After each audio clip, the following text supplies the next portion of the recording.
This is where the lower triple tree would have stood. And if you spin it, you can see this end straight and straight until it gets to there, and that's where the lower triple tree would have went. And that's where it bent because the guy had a little incident, whoever owned this Goldwing, which is probably why it was parked, which is probably why it was parked out.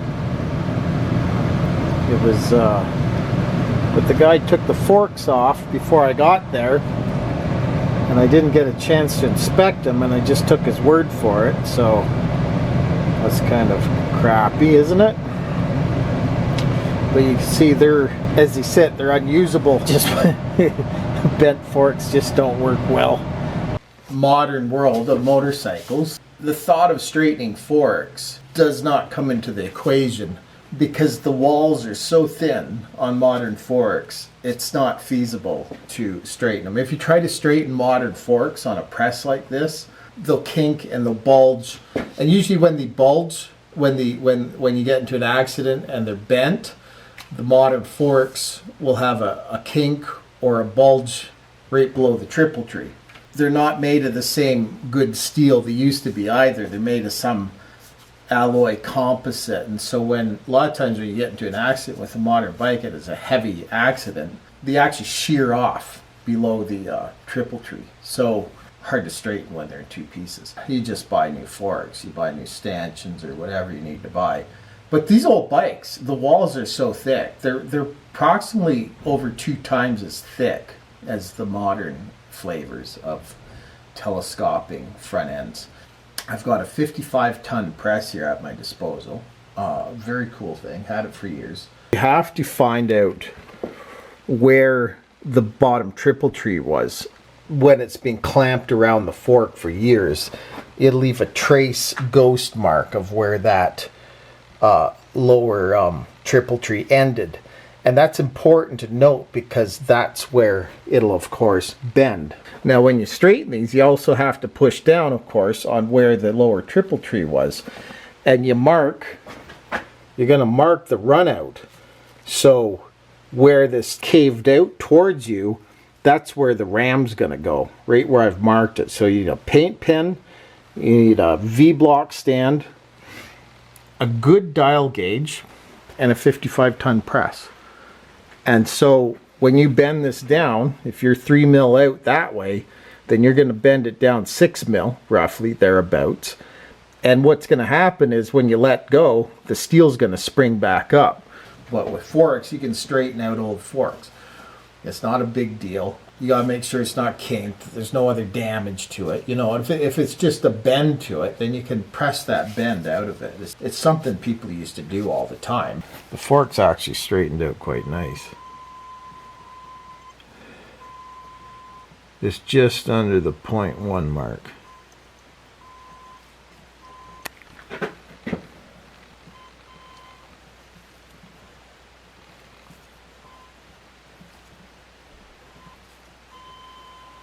So that's pretty good right there. So 0.1 millimeter, that was probably 0.07, something like that. That's pretty good. If you don't know what's going on with your bike and it's leaking and you know, you have no idea, well, tie a rag around it and pretend it's not happening until eventually it gets all over your calipers and your brake pads, and it just snowballs. It goes downhill pretty quick. Typical telescoping fork. It's got a dampener in it. There's no cartridges in this. It's got an old school dampener on the bottom. This hole right here, that's what the oil flows through, and that's what regulates your dampening. So as the fork comes down, goes back up, the oil gets sucked in and out through this hole, and the bigger the hole, the softer the ride, the smaller the hole, the more resistance of the oil going through the hole, the harsher the ride. Pretty crude, but it worked for years. It's a good budget way to manufacture mass-produced motorcycle. But there's a couple common things why these forks leak. One is a bent stanchion. This chrome part is called your stanchion. Your lower triple tree sits about right here. You can see the ghost mark where the tree used to go. But to straighten forks, this used to be a very common thing to do.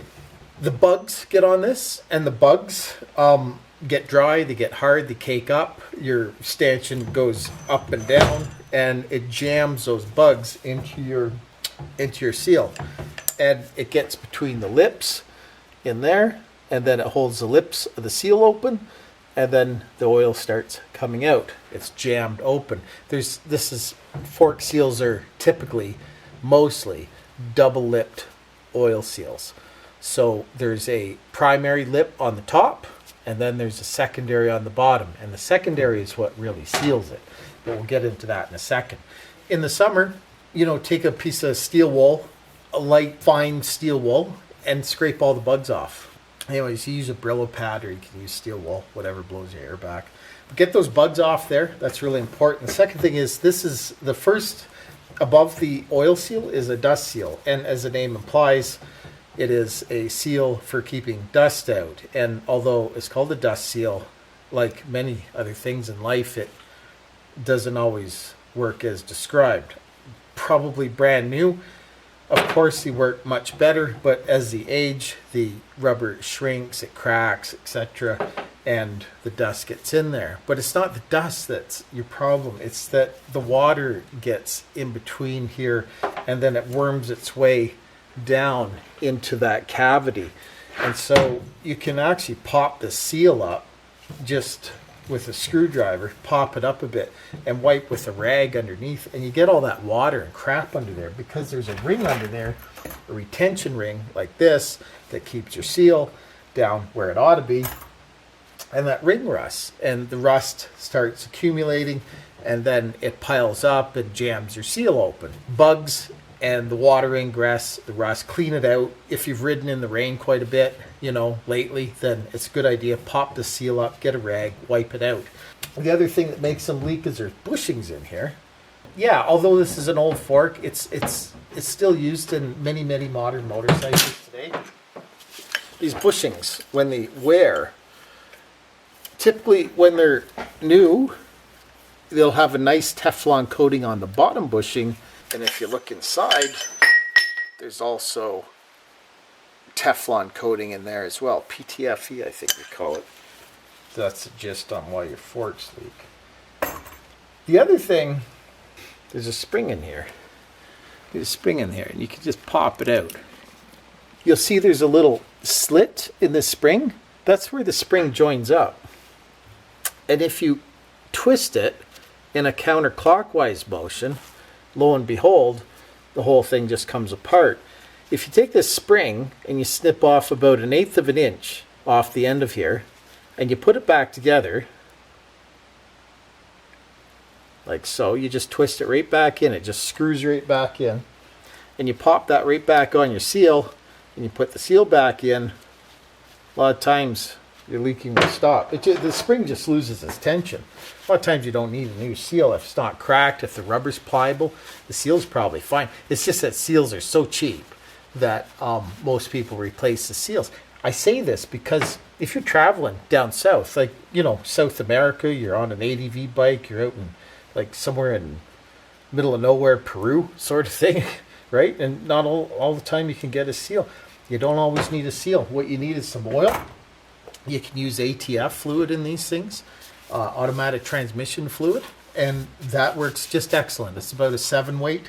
You can put it in, fix your seal, do the spring, and Bob's your uncle. You need some tools. You need a shop. You need a bench, right? You need somewhere. It's not hard to find a shop, though, if you're somewhere in Peru or Kazakhstan or some other place. Who knows, right? I mean, I've traveled quite a bit on a motorcycle, and things happen. So you can't have fork oil, leaking all over your caliper for the next 1,000, 2,000 miles. Common thing is bugs, water ingress. You have a bent fork, your fork bushings are worn, or your springs just, the tension has just went out of the spring on the seal. And that's really typical. And so if you're down a place like Peru or somewhere, a lot of times you can't get a seal. If you're in a pinch and you need to do the seals, then look at that spring. So anyways, hope that helps. I've met very few people who actually know that about the seals, that there's a spring in there and you can actually tighten it up. So I've got these forks back.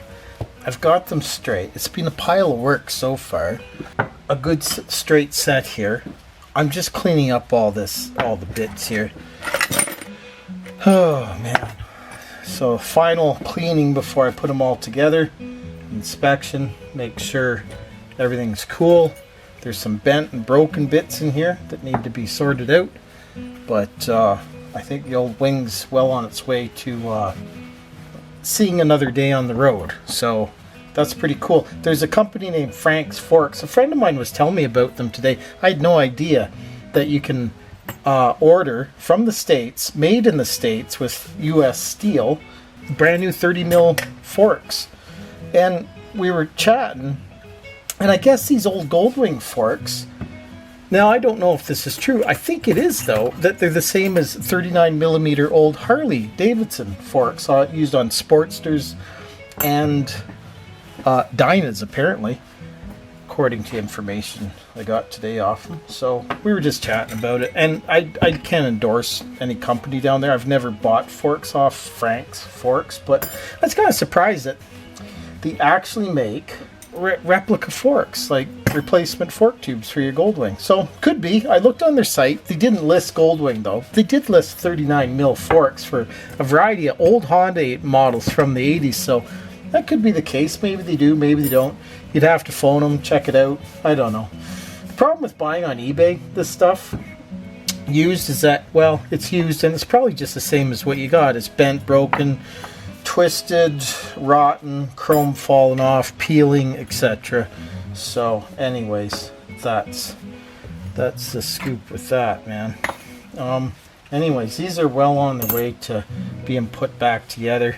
So, but I think I can save these old forks. We're gonna put them back together, use the best bits out of the two, and the other ones didn't look too bad. They got rust stains on them, but they're just stains, you know, that's all. So yeah, it's hard to find machinists, it's hard to find craftsmen, it's hard to find people who honestly know what the hell they're doing. I do a lot of these bikes, these old bikes, new bikes. I do all kinds of bikes. I ride myself, and man, the knowledge is just disappearing. You walk into a shop anymore and it's like an adventure in some kind of weird parallel universe where they'll sell you helmets and they'll sell you, you know, paraphernalia for the bike and maybe even a new bike. But man, if you want to know anything about it, or actually how to keep it sorted and maintained, I mean, it's just, yeah, man, it's such a daunting minefield, especially if you're a beginner. And there's a lot of testosterone with motorcycles, so people just do this, and the forums are full of flotsam and jetsam, and these old, especially these old bikes, like there's not a lot of guys around that know how to work on this stuff anymore, or even know anything about it. It's hard to find good info on these bikes, and inevitably a lot of these projects end up relegated to the corner of the garage or being sold on the cheap, and with a plethora of cheap parts that's being bought off Amazon and on the bad advice of, you know, Reddit forums. So hopefully these videos help.